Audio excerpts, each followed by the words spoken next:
Good morning বন্ধুরা, HD লাইফে তোমাদের সবাইকে স্বাগত জানিয়ে আজকের ব্লগটা আমি শুরু করছি। তো দেখো, সকালবেলায় বাসি কাজকর্ম সেরে স্নান পুজো সেরে আমি একটু বেরিয়ে গেছি, একটা কাজ ছিল। তো সেখান থেকে ফেরার পথে আমি মাছ বাজারে চলে এসেছি। তো মাছ বাজারে আমি এটা ভেবেই এসেছি যে কোনো ছোট মাছ পেলে সেই মাছটা নিয়ে গিয়ে বাড়িতে গিয়ে আজকে মাছের ঝোল ভাত করব হালকা পাতলার মধ্যে। যেহেতু কদিন ধরে একটু রিচ খাওয়া হচ্ছে, আজকে আর সেটা খাবো না। তো বাজারে এসে আমার এই লোটে মাছটা খুব পছন্দ হলো, তাই লোটে মাছ নিয়ে নিলাম। বাড়ি গিয়ে লোটে মাছ করব আর ডাল করব। তো বাড়ি চলে এসেছি। দেখো, আমি এসে টিফিন যেহেতু কিছু করা হয়নি, আমি একটা কেক নিয়ে নিয়েছি, এটা দিয়েই টিফিন সারবো। এই কেকটা অনেক পুরনো হলেও খেতে বেশ ভালোই লাগে আমার। তো দেখো, আমি রান্নাঘরে চলে এসেছি আর চাল কুমড়ো গ্রেট করে নিচ্ছি। তো এই চাল কুমড়োটাও রান্না করব। এটা আমি আজকে গোবিন্দভোগ চাল দিয়ে করব। আর ওদিকে ভাত ডাল দুটো বসিয়ে দিয়েছি গ্যাসে। তো ভাত ডাল হতে হতে আমি এখানে যতটা পারছি ততটা গুছিয়ে নিচ্ছি আর কি, কাটাকুটি সেরে। তারপরে ডালটা ফোড়ন দিতে হবে। ডালটা প্রায় সেদ্ধই হয়ে এসছে। তো চাল কুমড়োটা আমি গ্রেট করে নিচ্ছি, আর ওদিকে মাছেরও একটু আলু বেগুন একটু পেঁয়াজ সেগুলোও আমি রেডি করে নেব। তারপর যেহেতু ডালটা সেদ্ধ হয়ে গেছে, সেহেতু আমি ডালটা আগে ফোড়ন দিয়ে নেব, তারপরে আবার এগুলো বাকিটা করব। তো দেখো, এখানে আমি কতগুলো রসুন ছাড়িয়ে রেখেছিলাম, রসুনগুলো আমি থেতো করে নিচ্ছি। রসুন আর পেঁয়াজ দিয়ে আমি ডালটা করব। শুকনো শুকনো লোটে মাছের সাথে এরকম রসুন পেঁয়াজ দিয়ে ডাল করলে পরে ওইটা দিয়ে খুব ভালো খায় আমাদের ঘরে সব।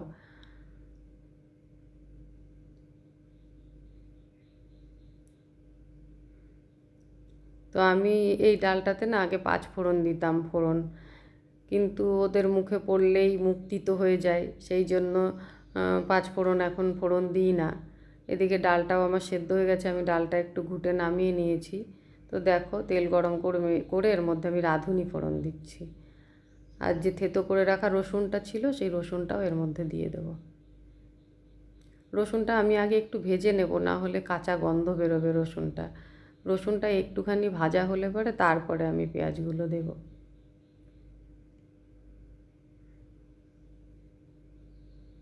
আর পেঁয়াজটা আবার রসুনের সাথে আবার ভাজা হবে।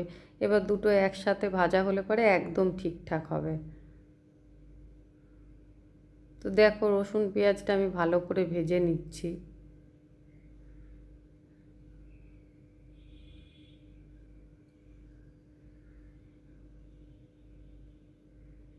রসুন পেঁয়াজটা ভাজা হয়ে গেছে, এবার এর মধ্যে ডালটা ঢেলে দেবো।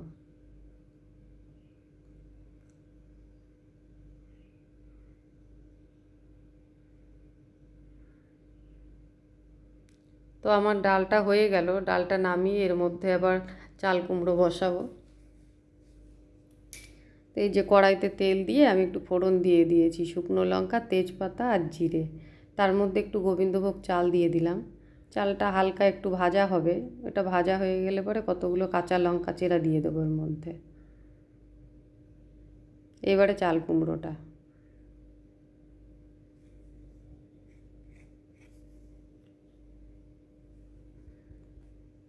এই চাল কুমড়োটাতে আর কোনো মশলা যাবে না, এটার মধ্যে একটু নুন আর একটু হলুদ দিয়ে দেবো, দিয়ে নুন হলুদ দিয়েই রান্না হবে। যেহেতু চাল কুমড়োর একটা আলাদা গন্ধ আছে লাউয়ের থেকে, কিন্তু ওই গন্ধটার জন্যই চাল কুমড়োটা আমার একটু বেশিই ভালো লাগে। তার মধ্যে আবার গোবিন্দভোগ চাল দিয়েছি, দুটোরই একটা সুন্দর গন্ধ আছে। অন্য মশলা দিলে সেই গন্ধটা নষ্ট হয়ে যাবে। এবার এর মধ্যে নুন আর হলুদ দিয়ে দিচ্ছি। তো যতক্ষণে চাল কুমড়োটা আমার রান্না হবে ততক্ষণে ওইদিকে মাছের যে মশলাপাতিগুলো এখনও বাকি আছে সেগুলো আমি রেডি করে নেব। পেঁয়াজ বেগুন আর আলু কেটে রেখেছি, এখন একটু রসুন বাটতে হবে আর কটা কাঁচা লঙ্কা চিড়ে রাখতে হবে, তাহলে আমার ওদিকে রেডি হয়ে যাবে মশলা। টমেটোটাও কাটিনি, টমেটোও কেটে নিতে হবে। তো এদিকে আমি এটা হতে হতে চাল কুমড়োটা রান্না হতে হতে ওগুলো আমি গুছিয়ে নিয়েছি। তো দেখো, এদিকে চাল কুমড়োটাও রেডি হয়ে গেছে, দেখো কালারটা কি সুন্দর লাগছে দেখতে। এবার এটা আমি নামিয়ে নেব। নামিয়ে এখানে দেখো আমি মাছের সব নিয়ে নিয়েছি, কাঁচা লঙ্কা চেরা, তারপরে রসুন বাটা, পেঁয়াজ কুচি, টমেটো কুচি, আলু কুচি আর বেগুন কুচিয়ে নিয়েছি। আর এদিকে মাছটা ধুয়ে আমি একটু জল ঝরাতে একটা ঝুড়ির মধ্যে রেখে দিয়েছিলাম। তো না হলে আরও জল বেরোতো। লোটে মাছে তো এমনি জল বেরিয়ে যায়, তারপরে আবার যদি ঝুড়ির মধ্যে না রাখতাম পুরো জলটা আরও জল বেরিয়ে যেত। আর তুমি যতই জল ঝরিয়ে নাও, ওটা রান্না করতে গেলে জল বেরোবেই আর মাছ ভাঙবেই। তো দেখো একে একে আমি এর মধ্যে সব মশলাগুলো দিয়ে দিয়েছি। একটু জিরের গুঁড়ো দিয়ে দিলাম আর একটু লঙ্কার গুঁড়োও দিয়ে দেবো। তো লঙ্কার গুঁড়োটা আমি দিই কালারের জন্যে। যে কোনো রান্নায় কালার দেখেই কিন্তু খাওয়ার এনার্জিটা আসে। আর কালারটা ঠিক মতো না হলে কিন্তু সেই রান্না খেতে মানে আগে থেকেই খেতে মন চায় না। তো সেই জন্যে হলুদটা একটু কম কম লাগছে, আমি আর একটু হলুদ দিয়ে নেব। তো সেই জন্যে একটুখানি লঙ্কার গুঁড়ো, আমি আগে লঙ্কার গুঁড়ো খেতাম না, খুব একটা ব্যবহার করতাম না রান্নায়। তো পিসেমশাই সেদিন বলছিল সব রান্নাতে নাকি একটু করে লঙ্কার গুঁড়ো দিলে নাকি ভালো খাওয়া, সেই জন্যে দিতে শুরু করেছি। আর তাছাড়া কালারটাও ভালো হয়, সেই জন্য লঙ্কার গুঁড়োটা এখন ইউজ করছি। তো দেখো এদিকে তেল গরম হয়ে গেছে, আমি মাছটা দিয়ে দিলাম এর মধ্যে। আমি কিন্তু কিছু ফোড়ন দিইনি, তোমরা যদি মনে করো তাহলে কালো জিরে ফোড়ন দিতে পারো এর মধ্যে।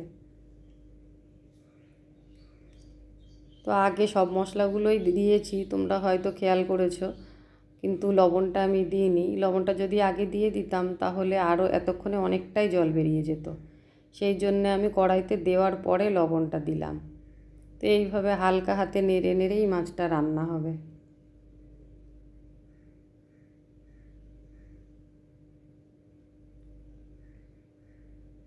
আমার বাপের বাড়িতে আমার মাকে আমরা ছোটোবেলার থেকে দেখতাম লোটে মাছ আনলে আমি এই যে যেভাবে রান্না করছি এইভাবেই সব কিছু দিয়ে মা মেখে রান্না করতো।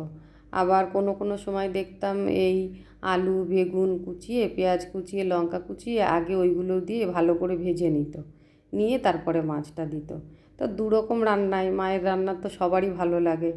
মায়ের হাতের রান্না কেউ বলবে না যে আমার ভালো লাগে না। তো আমাদেরও খুব ভালো লাগতো, মায়ের মতন হয়তো পারি না রান্না করতে, কিন্তু মোটামুটি যেভাবে যেরম রান্না করি একেবারে খারাপ হয় না। তো দেখো মাছটার জলটা শুকিয়েই এসছে, আর আমি যতক্ষণ ধরে রান্না করছি আমি এরকম হালকা হাতেই মাছটা নেড়ে দিচ্ছি। তো হয়ে গেছে মাছ রান্না আমার, এবার এটা আমি নামিয়ে নেব। আর আজকে রান্না করেছি দেখো এই যে লোটে মাছটা আর এই চাল কুমড়ো আর ডাল।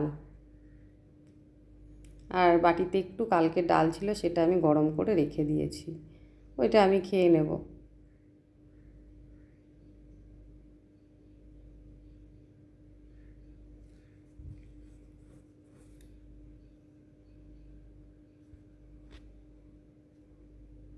যাই হোক রান্না কমপ্লিট হয়ে গেছে, এবার বাকি কাজগুলো সেরে নেব, নিয়ে গোপালকে একবার জল মিষ্টি দেবো, দিয়ে তারপরে আমি খেতে বসবো।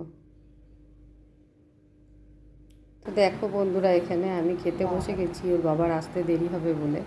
তো আজকের ভিডিওটা এই পর্যন্তই, ভালো লাগলে অবশ্যই লাইক কমেন্ট করো।